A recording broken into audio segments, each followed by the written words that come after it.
What's good? I'm finally recording something again. Commentary videos. So, I'm doing an updated President's tier list. Because, well, the one I did was kind of outdated. And didn't really have a whole lot of research. And also, I've actually created my own tier list now. If you can read, I don't know if you can read the little things, because on my end it kind of looks a little blurry. But essentially the top tier says deserving of a statue, and you have great, acceptable, mid at best, kind of crap, and just god-awful. So yeah, that kind of better helps you understand how those presidents actually were. So first off, George Washington, I don't think there's really any debate about this. Deserving of a statue, obviously. He already has plenty. So we're just going to go ahead and throw him in that tier. John Adams, I used to have him at what would be the kind of crap area. That was just because of the Alien and Sedition Acts. But one of my friends brought up a good point saying, well, you got to remember what time period it was.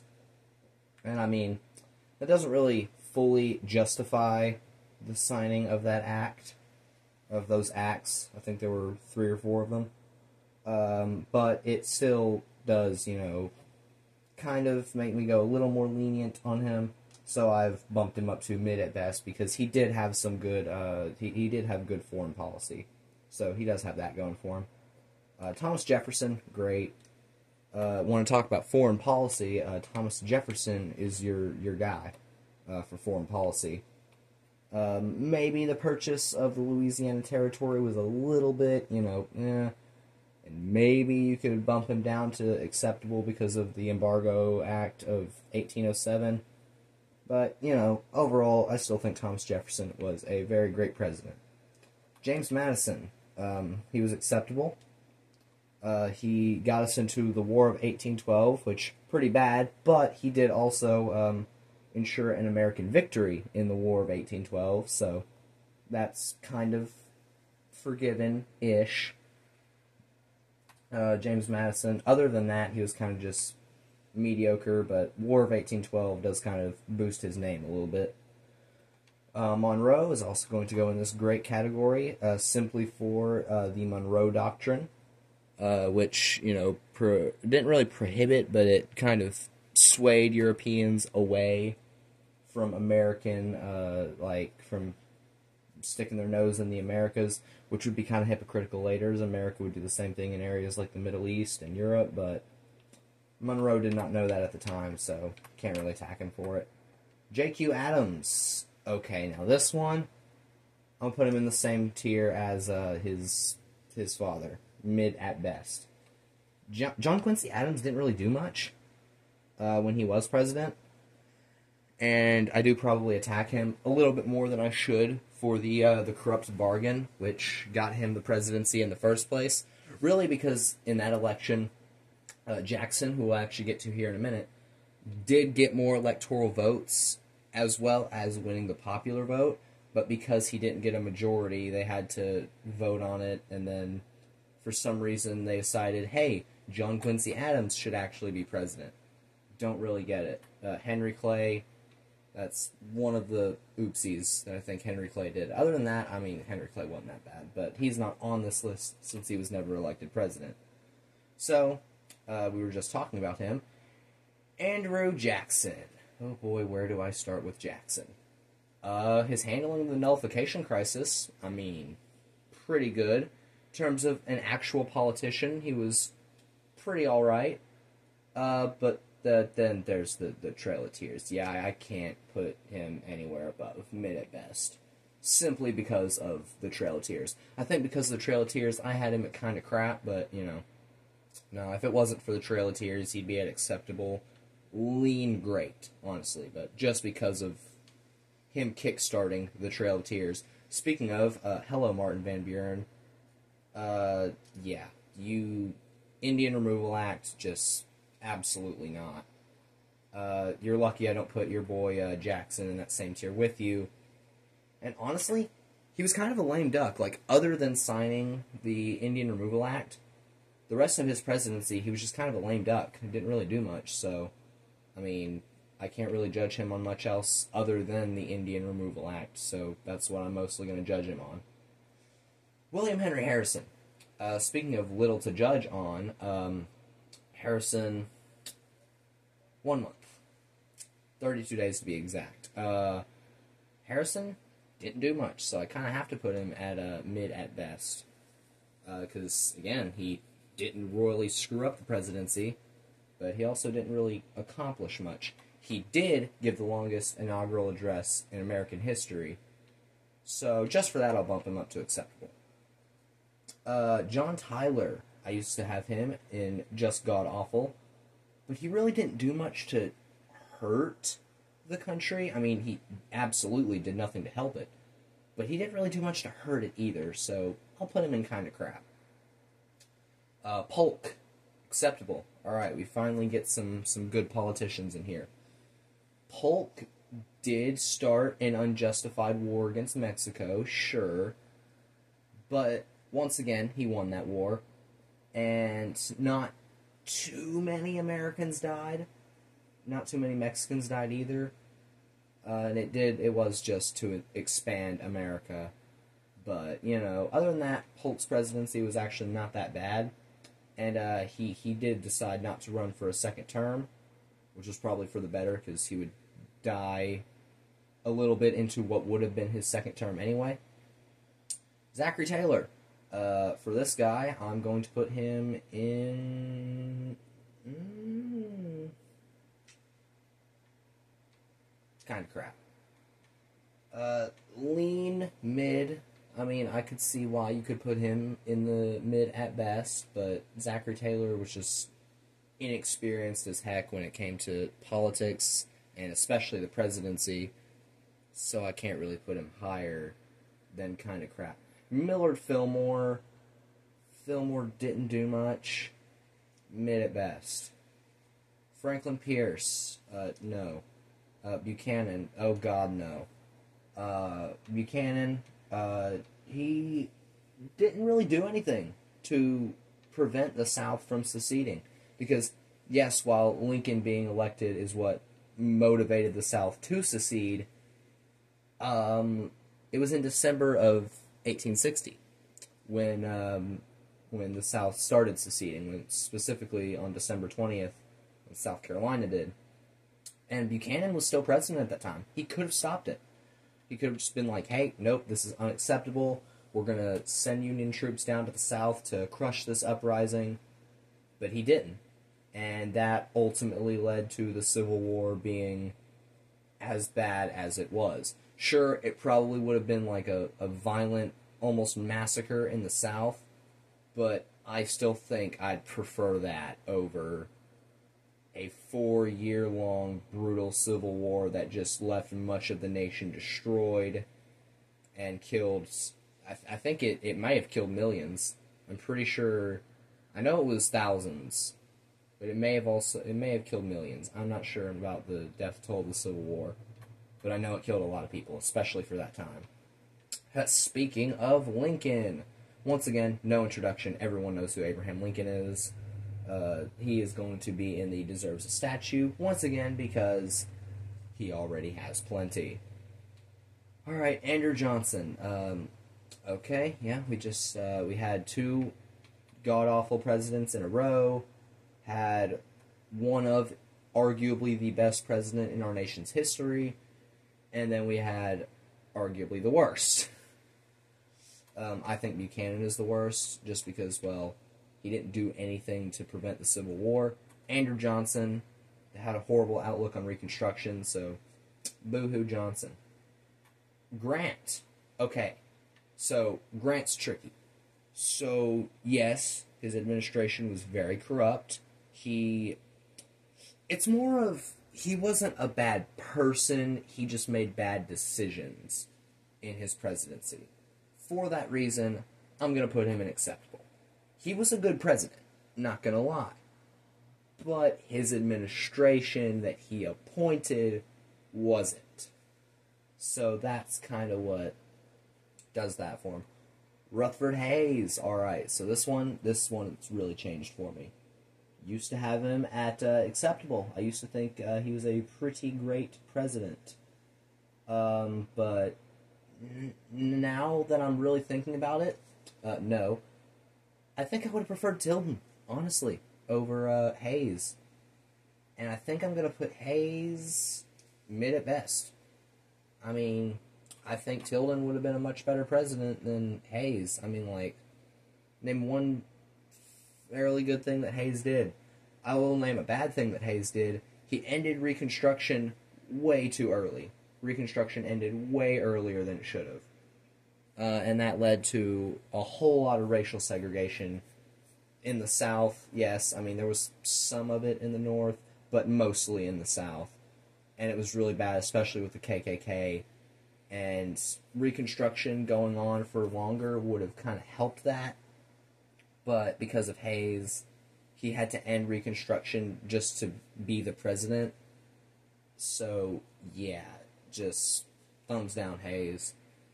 Garfield. I think Garfield was actually pretty good.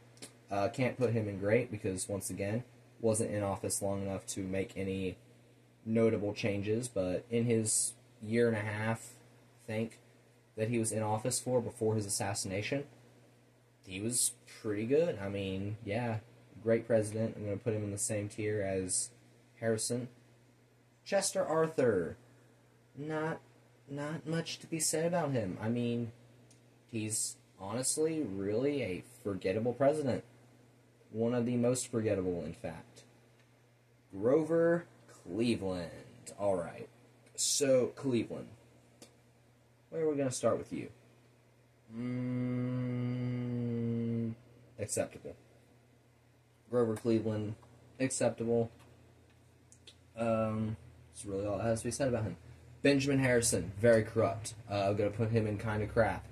Corruption, one word. That's really it. McKinley, what's good, McKinley? Alright, I think I actually, honestly, I think I used to have McKinley in just god-awful. I think I did. But now I have him at mid at best. And once again, he didn't really pass too much to kind of destroy the country. But he didn't, I mean, he did have some good policies during his presidency. He was assassinated like 1 year, not even, into his second term, so there's that. Alright, Theodore Roosevelt. You all know how I feel about Theodore Roosevelt, I think. Deserving of a statue. He is my number one president. I rank him slightly above Lincoln. Lincoln is my number two. So, yeah, just, there's Roosevelt. Alright, Taft. Taft is just Taft. Roosevelt, actually, Taft was Roosevelt's handpicked successor, so you'd think that I'd put Taft a lot higher, but Taft, he was just too much of a staunch conservative for my liking. And I think Roosevelt, by 1912, kind of realized this, and that's why he ran for president in 1912 as a progressive candidate against Taft. But honestly, I think that was probably Roosevelt's biggest oopsie. Roosevelt's biggest goof was running for a third term in 1912. Why was that such a big goof? Because that gave us this handsome man, Woodrow Wilson. Yeah, Wilson. Yikes. He was only elected because Roosevelt did what he did, running for a third term. If Roosevelt hadn't have done that, I honestly don't know if Taft could have beaten him anyway. But I know that if Roosevelt won in the primary, the Republican primary, and he was the Republican candidate, he would have destroyed Wilson in that election. And then we would have had Roosevelt for our president in World War I, which I think would have went much better than it did. Roosevelt would have absolutely made sure that Germany had no way of coming back up. Wilson, he wanted Germany to actually be a fairly strong nation coming out of World War I. Plain ridiculous. I don't know why Wilson wanted that. So that is why. Also, very racist policies. Sure, he did get the women's suffrage started, but that's because he was kind of pressured into doing that. He didn't want to, but, you know, rebellions, not really rebellions, but uprisings, too much for him. He didn't like protests, so he had to do that. Harding.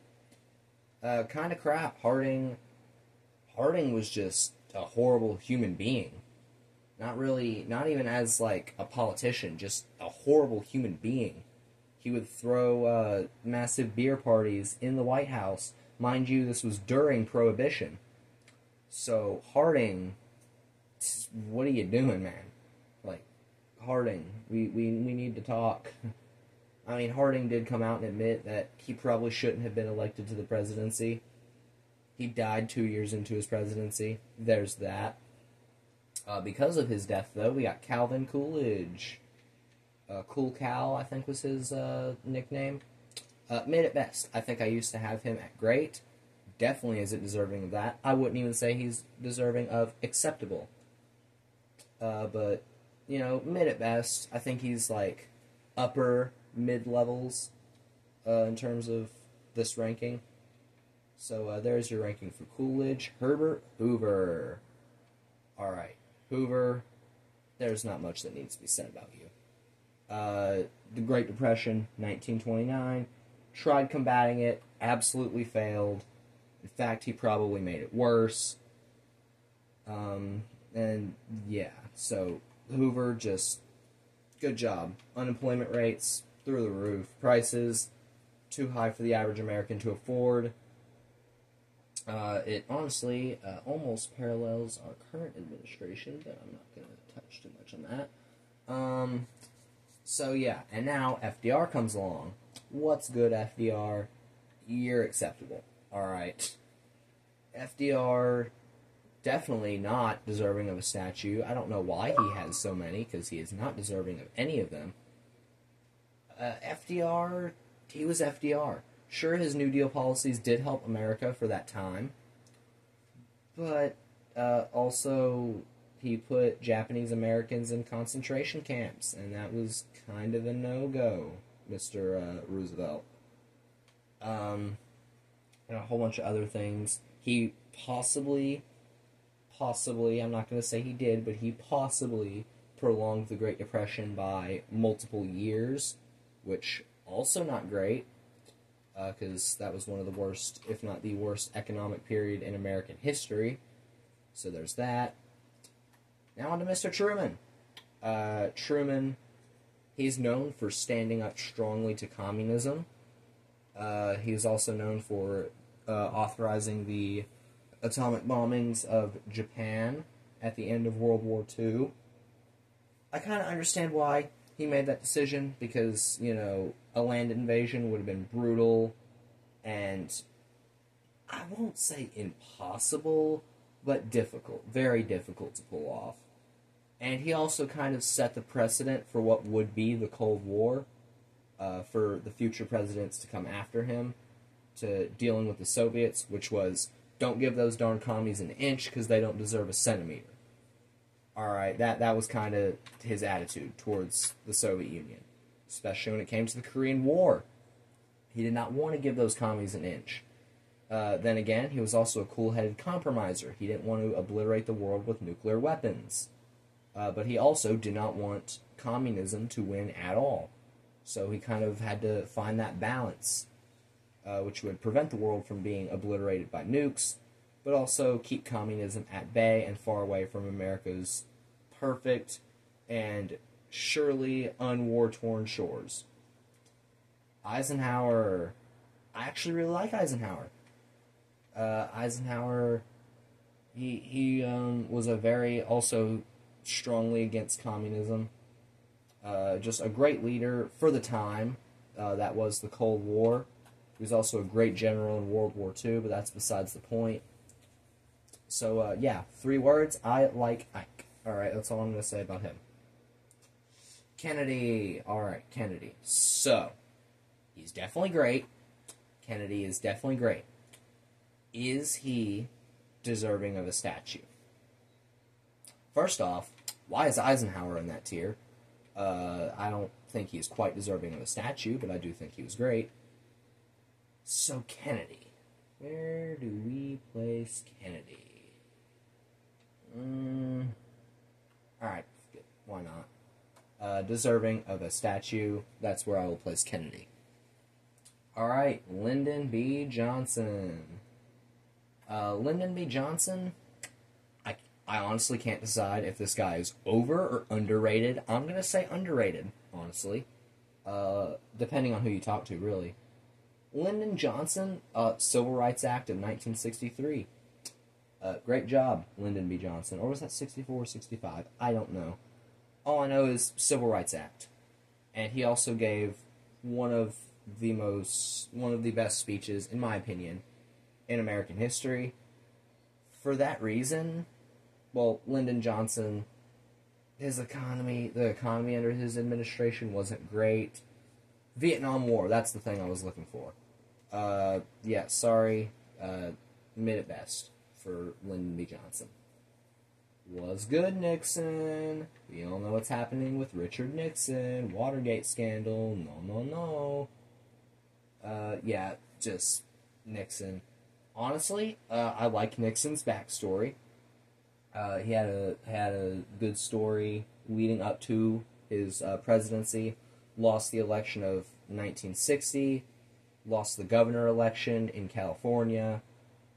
He was considered politically dead, and then he proceeded to win the presidential election of 68 and 72 in landslides. So there's Nixon for you. Now, his successor, Gerald Ford. Yeah, Ford. Mid at best. I'll give Ford that mid category. Ford, he was just Ford. Jimmy Carter. I used to have him at mid at best. Can't really see myself putting him there. Iran hostage crisis. Just no. And he also had unemployment pretty high. Economy just wasn't doing great under his administration. This is why he lost to Reagan as bad as he did. Speaking of Mr. Reagan, here we are, Ronald Reagan.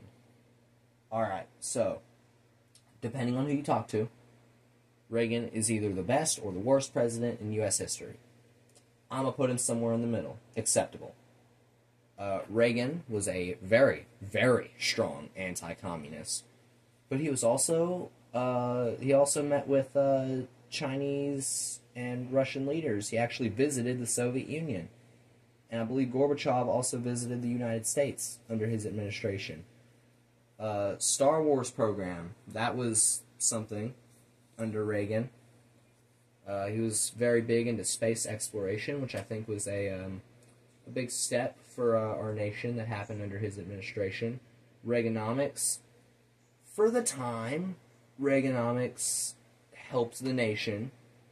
You know, the nation was kind of bent down on one knee after the Carter administration. Reagan kind of helped pull that up a little bit. But now that stool is kind of wearing out and decaying. Alright, that's kind of the situation.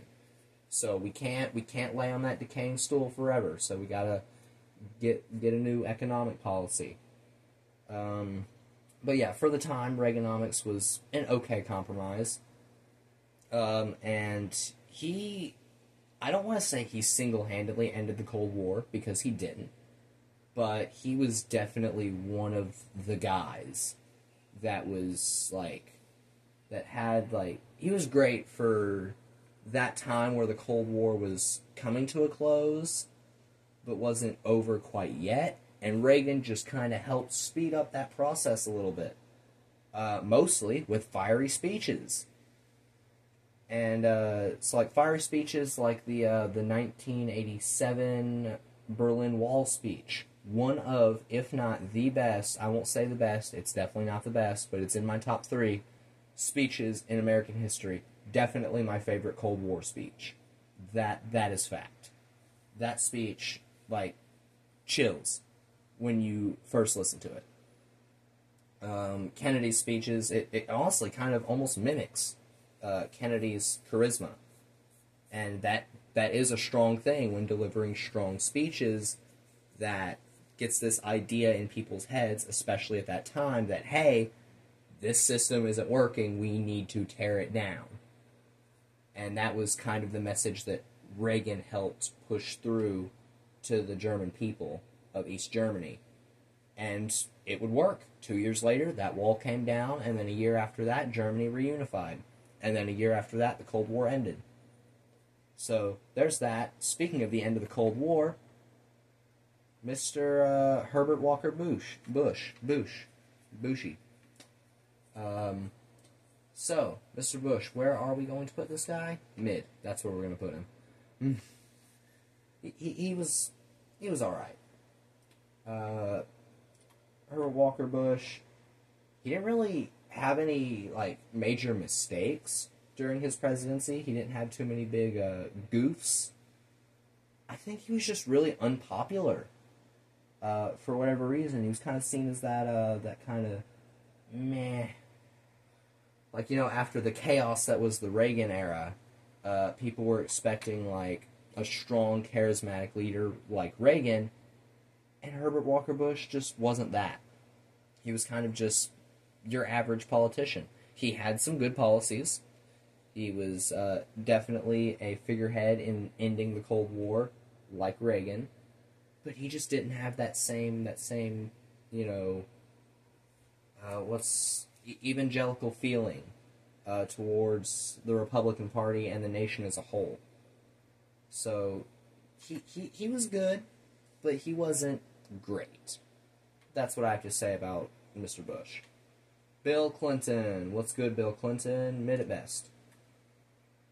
Bill Clinton, honestly, he was a pretty good president during his time, but then there was the Monica Lewinsky scandal, the impeachment, all that stuff that kind of made me distrust him a little bit. So, yeah, I don't like scandals, as you could probably tell. Scandals, they don't paint a good picture, especially for the president. Alright, now Mr. W. Bush. Unlike your father, I'm gonna say it point blank, you were a piece of shit. I'ma just say, god awful. There's Mr. W. Bush for you.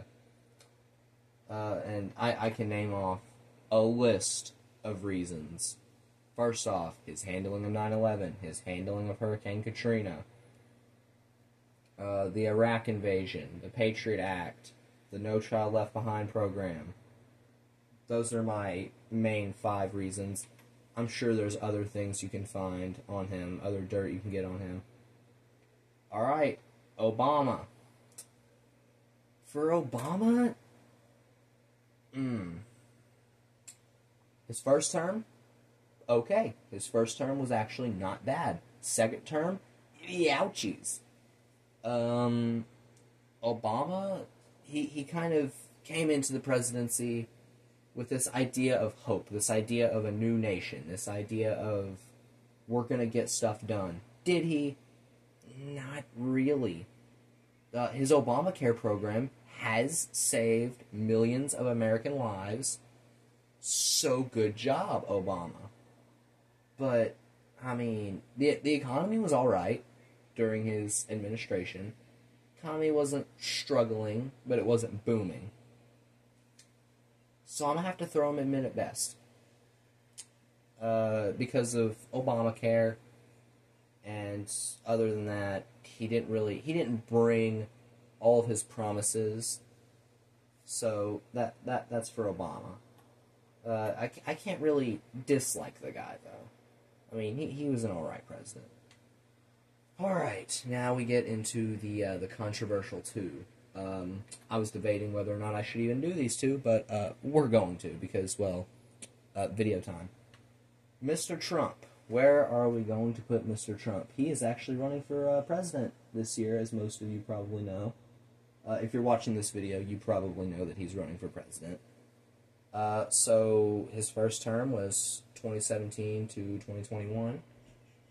Honestly, his first term was a little up and down. 2017, it's like, okay, I'm not sure if I like his demeanor, but he's doing alright. 2018, alright, it's getting a little better. 2019, oh my god, this guy might not actually be that bad. 2020. Just, 2020. I think everyone remembers how bad 2020 was. 2020 needs no explanation. 2020 was just the year of COVID. And not just COVID, Trump's horrible handling of COVID. I think we can all be honest with ourselves here. Wasn't that great. Not saying Biden would have handled it any better, but Trump absolutely did not handle it the best he could have. Alright? So, for that reason, I'm going to have to knock him down to mid at best. He's not up there. Alright, he's not up here. Okay, he's just him. He's mid at best. You could even argue kind of crap for Trump. Speaking of the kind of crap tier, that is exactly where Mr. Biden is going. Mr. Biden, you were just... He's our current president, and he's definitely not one of our worst. I'll say that about him. He's not one of our worst. But I think he reminds a lot of people of the Carter era, which wasn't great. He's a lot like Jimmy Carter in that sense. And I think we can all speak for ourselves. Biden has just not been a great president. He also has a fairly good story. You know, he served as senator, I believe, for like 40 years, 38 maybe. Served as the vice president under Obama for like 8 years. And then he's our current president. So he's probably... I don't think he's going to win a second term. But then again, I don't think it's impossible, per se, for him to be reelected. But I see it as highly unlikely. Because Trump's polling numbers are just amazing right now. Biden could do it, but I highly doubt it. Especially with how unsuccessful his presidency has been. And how overly, over-the-top, amazing everyone thinks Trump's presidency was. I mean, his presidency wasn't over-the-top amazing. But it wasn't that awful. For most people. For some people, it was one of the worst administrations they've lived through. But honestly, a lot of people could say the same about Biden. Me being one of those people, because, well, I've only lived through 3 administrations. Those being Obama, Trump, and Biden. So, out of the 3, yeah, the Biden administration, I believe, has been the worst. So, that is going to do it for ranking U.S. presidents. I'll be uploading a whole lot more frequently, especially now because of summer's coming up. Been getting in the mood of uploading a lot more. You're going to see a lot more videos with me and my brother because he's starting to do more stuff with his YouTube channel now. Waylandberg the First. I'll actually put a link in the description to his YouTube because he's actually starting to do some gameplay of Getting Over It. And I might do some gameplay videos on this channel at some point. But I just really want you to check that out because, you know, he's been dormant on YouTube for the better part of 6-7 months now, and he's now finally starting to upload, so yay. But with all that being said, that is going to wrap it up for this video, and see you guys in the next one.